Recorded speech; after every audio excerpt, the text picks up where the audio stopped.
नमस्कार दुनिया हालचाल को स्वागत करुछि मु संजय। आसंतु नजर पकाइबा आजिर मुख्य खबर उपरे।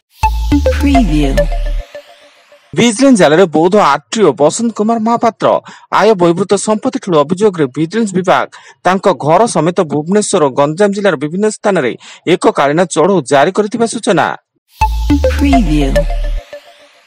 कटक और भुवनेश्वर अंचल विश्वगुरु आईन कॉलेज निकट में ब्राउन सुगर बिक्री योजना बेले कमिशनरेट पुलिस चढ़ऊ बेले कमिशनरेट पुलिस जन को गिरफ ता निकटू ब्राउन सुगर समेत 1140 टंका 2टी मोबाइल फोन जबत करिछि एवं एही कारबार रे संपृक्त अन्य मानकु धरिबा पई पुलिस उद्यम चलाइछि।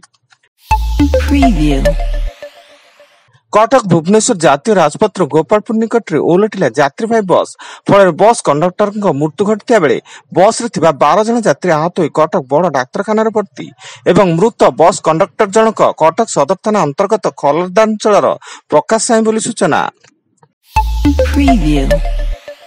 भद्रक भंडारी पोखरी विधायक तथा बीजेडी पूर्वतन मंत्री प्रफुल्ल सामलଙ୍କ घरे ईडी चढ़ऊ जमी कारबार रे दुर्नीति होइतिबा अभियोग रे भुवनेश्वर 4टी स्थान समेत भद्रक 6टी स्थान रे एककालीन भावे ईडी चढ़ऊ जारी रहिछि।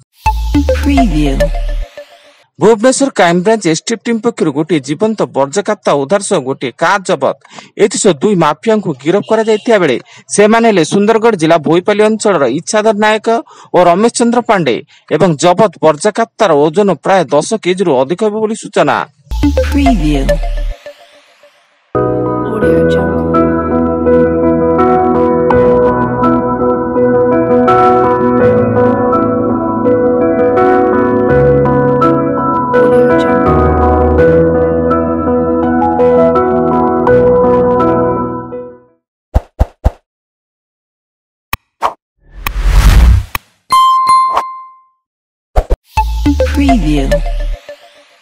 कटक जिला आठगड़ ब्लॉक खुंटणी थाना अंतर्गत अडाला ग्राम जड़े व्यक्ति को पूर्व शत्रुता को नहीं ट्राक्टर चढ़ाई हत्या फल ग्राम में तीव्र उत्तेजना सृष्टि होगा सह उत्त्यक्त लोके अभियुक्त गोटे ट्राक्टर एक कार और 3 बाइक को निया लगाई एवं घटनास्थल खुंटणी और आठगड़ थाना पुलिस एक प्लाटून पुलिस फोर्स नियोजित अच्छा। केन्दुझर जिला किरुपुर हिलटॉप डालमिया हाटिंग रे गोठो छड़ा दंता हाथी उपद्रव्य हाथी लोकों घर द्वारा भांगिबा सह खाद्य सामग्री नष्ट करुछि एवं धान चाउल खाइबा सह फसल मध्य नष्ट करुछि फल वन विभाग हाथी घोड़ा बारे नाकेदम होइछि बोली सूचना मिलिछि।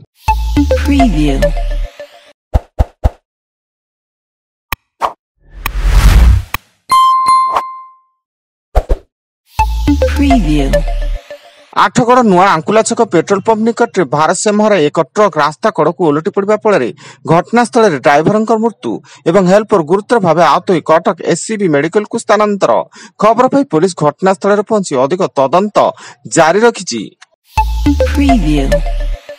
बौद्ध नलिकुंपा जंगल में सर्च ऑपरेशन बेले लैंडमाइन विस्फोरण ये विस्फोरण में 2 जन एसओजी जवान गुरुतर हो निकटस्थ मेडिकल रे भर्ती थिया बेले वर्तमान सुधा जंगल रे सर्च ऑपरेशन जारी रहिछि। एवं सोनपुर अबकारी विभाग विभिन्न स्थान में चढ़ऊ कर 62 केजी ओजन गंजेई जबत करने 4 जन अभियुक्त को गिरफ्त करिछि।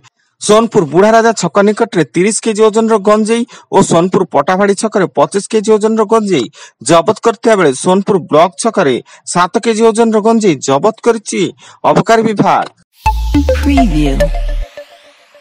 आज एतिकी अधिक खबर जानिया पाई आम वेबसाइट विजिट करंतु www.duniyahalchal.in। धन्यवाद।